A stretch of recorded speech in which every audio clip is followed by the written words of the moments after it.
各位深夜还在刷视频的观众，大家好，我是三更老姜。人这一生总会撞上一些亘古的诡异事，它们藏在记忆深处，深夜一静就带着刺骨寒意爬出来，让你后背发凉，睡不着觉。今晚这3个故事，每一个都像梦魇一样，带着腐朽的血腥味和挥不去的恐惧。胆小的现在退出还不晚，不怕的就跟我一起往下听。故事1：保安西乡的白衣女鬼。2年前的夏夜，晚风裹挟着草木的湿气扑面而来。我和表哥在老家院子里纳凉，他抿了口冰啤酒，声音压得极低。我在保安西乡打工时撞过鬼。这话混着院外的虫鸣与树叶沙沙声，格外瘆人。表哥20出头时，跟着同村人去深圳西乡镇的一家制表厂打工。工厂建在半山腰，四周全是野树荒铺，厂房是破旧的砖房，墙皮大块脱落，窗户裂着缝，风一吹就发出吱呀吱呀的声响。虽条件艰苦，但工资比老家高出不少，表哥便安心留了下来。他住的工厂后院平房宿舍里挤着8个男工，后墙有个半米宽的破洞，墙外10米远就是一片乱坟堆，荒草长得齐腰深，歪斜的墓碑在夜色里若隐若现。夜风转着草叶声掠过，像有人在暗处低声啜泣。表哥是个粗人，不信鬼神，只在风雨天找块塑料布钉在洞口挡挡雨。出事那晚，工厂赶急单，表哥加班到后半夜才回宿舍。厂区里静得可怕，只剩大门口老路灯投下昏黄的影子。他拖着疲惫的身子回到宿舍，工友们都已睡熟打鼾。简单洗漱后，他便倒头睡了过去。不知睡了多久，一阵刺骨的寒意把他冻醒。借着墙洞透进的月光，他看见宿舍中间站着个白衣女子，长发垂腰，背对着他，身形单薄得像一张纸。表哥瞬间清醒，以为是工友的亲戚走错了门，先用白话试探：“小姐，你找谁？是不是走错地方了？”女子没应声，他又换了普通话问了一遍，依旧没得到回应。就在表哥准备起身查看时，女子像那风吹动似的缓缓转身，脚步轻盈的没有一点声响。没等他看清脸，女子就推门闪出门外，房门吱呀一声合上，只留他愣在原地。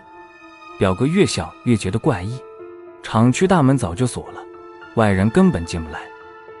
这女子一袭白衣，走路无声，还拒不回应，实在透着诡异。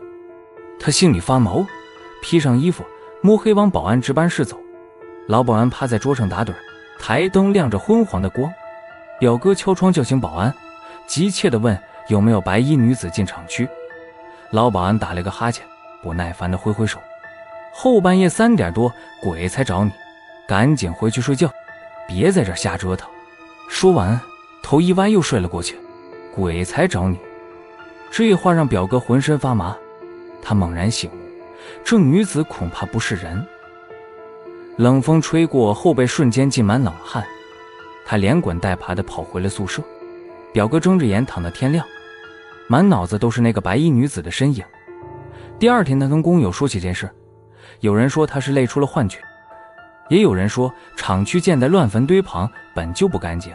到了晚上，他拉着同村老乡挤在一起睡，宿舍里8个工友都同意不关灯，这才稍稍有了点安全感。本以为能就此平安，可第3天半夜，表哥又被那熟悉的寒意冻醒。那个白衣女子正背对着他站在床边，长发垂落，白衣在灯光下泛着冷光。表哥吓得浑身僵硬，想喊却喊不出声，想推身边的老乡也推不动。女子似乎察觉到他醒了，背对着他抬起苍白的手，做了个过来的手势。表哥脑袋嗡的一声，眼前一黑，差点晕过去。他紧闭双眼，嘴里不停念着阿弥陀佛。好一会儿后睁开眼，女子已经不见了。他浑身被冷汗浸透，急忙推醒老乡，声音发颤地说：“那女的又来的。”第2天一早，表哥就发起了高烧，体温直逼39度5。工友们赶紧把他送进社区医院，医生诊断说是重感冒，开了药却一点效果都没有。他烧得忽冷忽热，还伴着恶心呕吐的症状，这样断断续续烧了1个月，花了上千块钱，打针输液都不见好转。表哥心里清楚，这是撞鬼留下的后遗症，再也不敢待在深圳，当即请假拖着病体回了老家。表哥一进门，正在院子里摘菜的婶婶脸色就骤然沉了下来。婶婶在村里懂些门道，她放下手里的菜，拉过表哥的手摸了摸，又扒开他的眼皮看了看，严肃地说：“你先去堂屋给祖宗倒杯茶，烧炷香，我有话跟你说。”表哥照做后，婶婶走进堂屋，关上房门，低声说：“你这是撞邪了，被鬼上身了。”表哥吓得手里的茶杯哐当掉在地上摔碎，连忙把遇鬼的经过一五一十地告诉了婶婶。婶婶说，那个白衣女子是在深圳打工时遭遇车祸身亡的孤魂，被人乱埋在工厂旁的乱坟堆里，大概是觉得表哥人好，就跟着他回了家。婶婶还说，表哥进门的那一刻，他就看见那女子骑在他的肩上，脸色惨白，满眼都是寒气。幸好表哥命硬，阳气重，女子没能完全上身，也没有害他的心思。表哥哭着求婶婶帮忙，婶婶说要回深圳给那女子做一场结姻亲的法事，让表哥认她做干妹妹，再给她立个牌位，了断这段缘分，她就不会再跟着了。几天后，婶婶带着香烛、纸钱、祭品和一只红公鸡陪着表哥回了深圳。到了乱坟堆，婶婶拿柳条在周围转了一圈，嘴里念念有词，随后指着一座没有墓碑的小土坟说，就是这里了。婶婶摆好祭品，点燃香烛和纸钱，又割破红公鸡的脖子，把鸡血洒在坟前，继续念着咒语。法事结束后，表哥对着坟头磕了3个头，正式认那女子做了干妹妹。磕完头的瞬间，表哥就觉得身上轻松了不少，那种刺骨的寒意也消失了。他当即回工厂辞了职，回了老家，找了份安稳的工作。这事发生在99年，下半年我从外公那里听说表哥得了怪病，正在休养。问起表哥，他点头确认了这件事。他说每年清明都会给那位干妹妹烧纸钱，我8成是信的。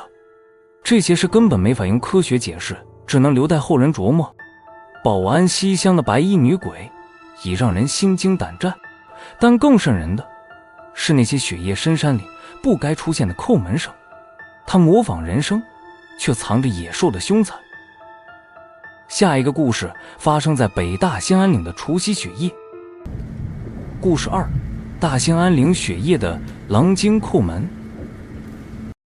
高中时，我和上海同桌阿伟一起上晚自习，他凑到我耳边小声说，我跟你说过我爸亲身经历的事，特别吓人，你可别害怕。我点点头，让他继续说。阿伟说，他爸年轻时赶上知青下乡，被分到了东北大兴安岭深处的村子里，任务是看守一片广袤的原始森林。那里的冬天冷得刺骨，气温能低到零下30多度，齐腰深的积雪盖满山野，寒风刮过树林时会发出呜呜的嘶吼，像无数只野兽在同时咆哮。知青点是间简陋的土房，墙体用泥土和茅草砌成，瓦片屋顶一遇北风就哗啦啦作响。房里没有暖气，只有一个烧煤的炉子，床是用木板搭的，铺着稻草，盖着厚棉被。可即便这样，夜里还是冷得让人发抖。有一年除夕，大部分知青都回了家，知青点里只剩下他爸和家远的云南知青小林。除夕清晨天还没亮，外面就飘起了鹅毛大雪，寒风呼啸着拍打着结满冰花的窗户。阿伟爸爸和小林早早起床打扫卫生，贴春联，还煮了白菜猪肉馅的饺子当年夜饭。两人边吃边聊各自老家的习俗，倒也不觉得孤单。天黑后雪下得更大了，整个知青点都被白雪覆盖。两人围着炭火聊到后半夜，都困了，就各自回房睡觉。阿伟爸爸躺在土炕上，很快就睡着了，还梦见自己回了上海，和家人一起吃年夜饭。不知睡了多久，一阵急促的敲门声咚咚咚地把他惊醒。窗外漆黑一片，只有血光反射出微弱的亮。他沙哑着嗓子喊：“谁呀？”门外没有回应，敲门声却没停，在寂静的雪夜里格外刺耳。阿伟爸爸皱着眉又喊：“你是谁？有什么事儿？不说清楚，我不开门。”依旧没有回应，敲门声反而越来越急。阿伟爸爸心里发毛，大兴安岭深处除了知青点和附近的村子，再也没有其他人烟。这么冷的天，谁会半夜来敲门？他冻得不想起身，便朝着门外喊：“不出声我就不管了。”随后蒙头想继续睡，可敲门声却始终没停，吵得他根本睡不着。就这样持续了10几分钟，敲门声才终于停了。阿伟爸爸刚要睡着，隔壁小莲房间就传来了同样急促的敲门声。他正纳闷，就听到小莲的房门吱呀一声开了，敲门声也随之停了。他以为是村里人找小莲有急事，没再多想，翻个身就睡着了。可半小时后的诡异的敲门声又响了起来，从他的房门开始，挨着宿舍敲了一圈，最后又回到了他的门口。阿伟爸爸彻底被惹火了，骂骂咧咧地穿上厚棉袄棉裤和棉鞋，裹得严严实实走到门口，手刚碰到门栓，他就瞥见了门底缝里的影子。那影子的下半部分像2根枯木棍，根本不是人的脚。他心里一紧，汗毛瞬间竖了起来，火气全消，只剩下满心的害怕。凑到门缝里往外一看，当场就瘫坐在了地上。门外站着一头比普通狼大1圈的白狼，正用前爪拍打着房门，嘴里发出低沉的呜咽声，眼睛在黑暗中泛着忧虑的光。阿伟爸爸吓得浑身发抖，可白狼却越拍越用力，爪子抓的门板吱啦作响。他突然想起小玲开了门，预感小玲恐怕凶多吉少，心里更慌了。他环顾四周，看到桌上放了一挂没来得及放的鞭炮，当即决定冒险一搏。他划燃火柴，点燃鞭炮引线，赶紧从窗户缝里扔了出去。噼里啪啦的声响在雪夜里炸开，白狼被吓得后退了几步。趁着这个间隙，阿伟爸爸冲出门跑向厨房，拿起用来防范野兽的猎枪，装上子弹，转身就朝着白狼的方向连开3枪，枪声在空旷的森林里回荡。白狼被吓跑了，很快就消失在茫茫白雪中。他握着猎枪，大口喘着气，定了定神，壮着胆子走向小莲的房间。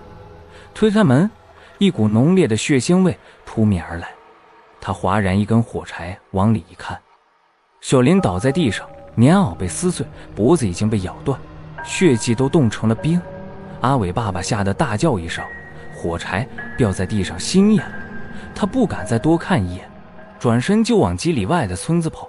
寒风刮得脸生疼，他跑了将近1个小时，才终于到了村长家。村长听完他的讲述，立刻召集了村里的壮劳力，跟着他回了知青点，把小林的尸体用白布裹好，埋在了附近的山坡上。村长叹着气说：“你小子命大，这是遇上狼精了。我们这早就有狼精害人的说法。”阿伟爸爸问什么是狼精，村长解释说，就是活了很多年的老狼，吸收了日月精华成了精，特别聪明，会模仿人的样子敲门走路，专门在晚上害人。老辈人还说，要是在林子里感觉到有爪子搭在肩上，千万不能回头，一回头就会被他咬断脖子。村长说他能活下来全靠那挂鞭炮和猎枪，幸好没开门。过完年，阿伟爸爸就托关系回了城，再也没回过大兴安岭。阿伟说，他爸至今一听到敲门声还会下意识地打哆嗦。大兴安岭雪夜的狼精库门，像冰冷的爪子挠在心上，让人不寒而栗。但最让人毛骨悚然的是那些童年时在老楼走廊里撞见的黑白身影，他们没有声音，却能把人的魂魄直接吓丢。下一个故事发生在70年代的老新村。故事3：老新村走廊里的黑白身影。我叫小李，这是发生在我5岁的时候。家里住70年代建的老新村红砖房，总共4层，没有电梯。我们家在2楼最西边，紧挨着楼梯口，走廊最东边住着张爷爷和李奶奶。张爷爷爱笑，李奶奶慈祥又爱做小点心。爸妈工作忙，经常托他们照看我。我放学后也总会先去他家等爸妈回来。老新村的楼梯和走廊地板都是木质的，踩上去会发出咯吱咯吱的声响。到了晚上格外清晰。楼梯扶手是深红色的，摸上去冰凉又粗糙。走廊里没有路灯，全靠各家门口的小灯或远处的路灯光照明，光线总是很暗。我小时候胆子大，每晚都在走廊里跑来跑去，爸妈总叮嘱我慢点，我却从没当回事。出事那天是周末晚上，我想吃李奶奶做的豆沙糕，就拉着妈妈的衣角撒娇要去她家。妈妈叮嘱我走路慢点，见到长辈要问好。我高兴地答应着，转身就往门口跑。可那晚走廊的灯偏偏坏了，比平时暗了很多。窗外的路灯被树枝遮得严严实实，只能透过枝叶的缝隙洒下几点微弱的光。走廊里弥漫着老房子特有的潮湿霉味，还夹杂着一丝淡淡的煤烟味。我刚走出家门，就听见楼梯下方传来咯吱咯吱的脚步声。顺着扶手往下望去，楼梯间黑漆漆的，什么都看不清，只有那脚步声越来越近。我站在原地等了一会儿，脚步声渐渐远去了。我以为是邻居下班回来，便转身慢慢朝着张爷爷家走去。走廊里只剩下我的呼吸声。到了张爷爷家门口，我敲了好几下门，还喊着要吃豆沙糕，可里面一点回应都没有。我趴在门上听了听，屋里安安静静的，连一点动静都没有。我以为他们出去散步了，心里有些失落，转身就想回家。可刚转过身，我就看见楼梯口站着2个很高的人，一个穿黑衣服，一个穿白衣服，都低着头遮住了脸，看不清样子。他们一动不动地站在那里，突然同时朝我挥了挥手，动作僵硬得很不自然。我摇了摇头说不认识他们，我要回家了。我转身想跑，却突然觉得后背一阵发凉，回头一看，那2个人正轻飘飘地朝我走来，脚步很轻，一点声音都没有。我吓得浑身发抖，站在原地怎么都动不了。他们走近后，我终于看清了，穿白衣服的是一具惨白的骷髅，眼窝是2个黑漆漆的洞。穿黑衣服的浑身是扭曲的烂肉，发黑腐烂，不断蠕动，还散发着一股死鱼般的腥臭味儿。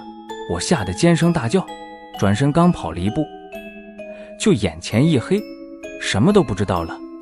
醒来时，我已经躺在床上了，妈妈红着眼睛紧紧抱住我。我缓过神来，把刚才看到的恐怖景象哭着告诉了她。妈妈的脸色瞬间变得惨白，她说我的惨叫声惊动了整层楼的邻居，大家把晕倒在走廊里的我抱回了家。邻居们听完我的话都吓得不轻。有位老奶奶说，老新村以前是片坟地，盖房子的时候挖出过不少骨头，平时就经常出怪事。大家都觉得我当时才5岁，从没看过恐怖片，也没读过鬼故事，根本编不出这样的场景。我说的肯定是真的。从那以后，我变得特别胆小，不敢一个人走路，不敢一个人待在房间里，晚上睡觉也必须让妈妈陪着。更糟的是，我开始生病，高烧39度多，反复不退，还不停呕吐。爸妈带我跑遍了各大医院，都查不出具体病因，医生只说是病毒性感染，开了药吃也没效果。有一次我在幼儿园突然晕倒，老师赶紧把我送进了医院，爸妈急得团团转。这时有人建议他们找个懂行的人看看，说我可能是撞邪了。